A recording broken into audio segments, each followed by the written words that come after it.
Hey, I got an interesting topic, for me anyway, that I've been thinking about, mulling over, and wanted to do at least a quick presentation, if that's possible, if I don't get too lengthy here, of some of these conclusions I'm coming to.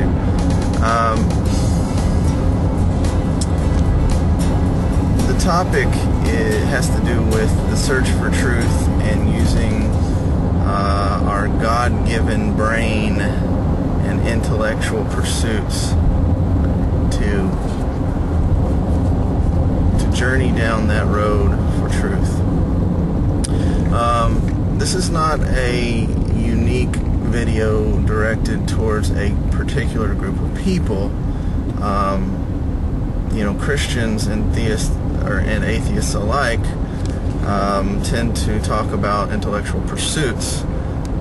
Atheists tend to rely on intellectual pursuits solely, which is why they don't buy into faith, because they see it as an emotional exercise and for some reason unworthy of being part of the recipe.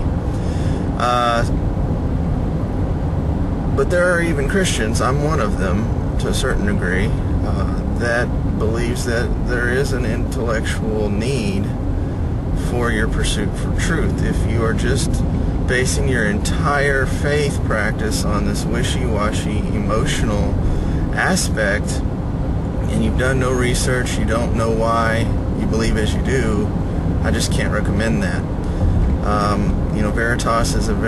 Veritas 48 is a very intellectually driven channel with argumentation and scientific presentation, and he's another one that says, don't check your brain at the door.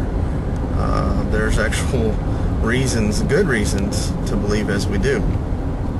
But perhaps this was spurred best by Jordan. He's been inspiring a lot of what I've done lately. His screen name's Yehoshua, my Lord, if I'm pronouncing that right.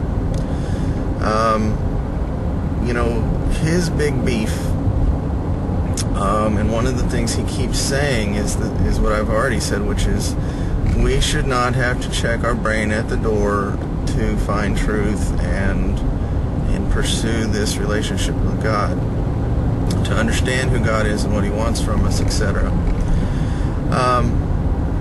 Where he and I are similar in this is I have been arguing for a while now that the leap of faith is often viewed by the outsider, the skeptic, the non-believer, the atheist, and even by some Christians as this huge Grand Canyon-esque leap.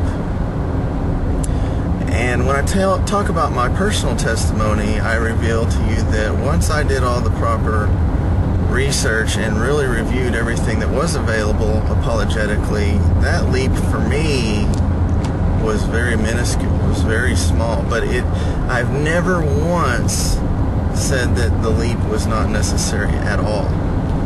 And I think Scripture backs me up with this, and I really think it's by design that God sets things up this way. So I want to encourage those that are pursuing truth, whether you're atheist or Christian, because obviously this is not a singular, unique topic to either group of person,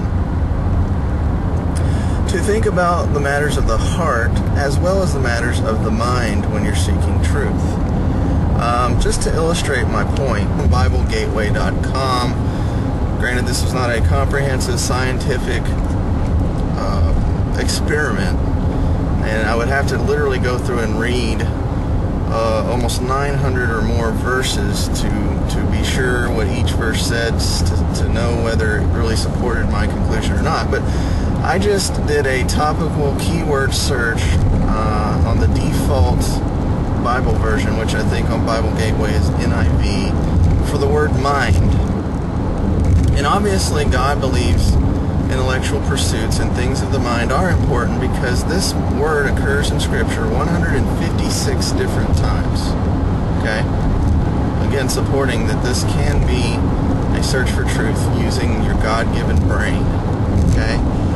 Well, then I did a same keyword search using the word heart, and I realize the heart is a pumping mechanism within our bodies that works with our cardiovascular functions and puts blood through the body. But what I mean by heart in this instance is more of that emotional, faith-based, relational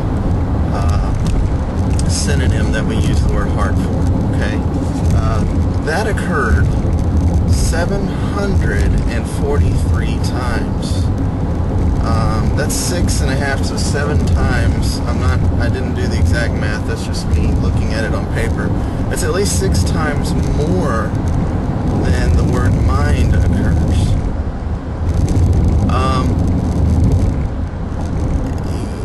I want to draw the conclusion from that, and maybe I'm doing so naively, that God is really more interested in the heart. But if you're unwilling as a truth seeker to give him the heart, to dedicate a relational type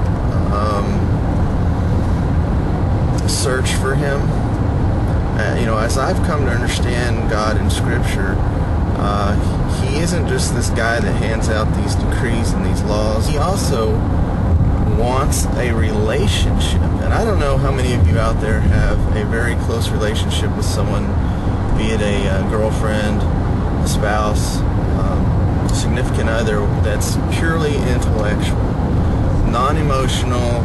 You just get together and you discuss logic and reason and quantum theory.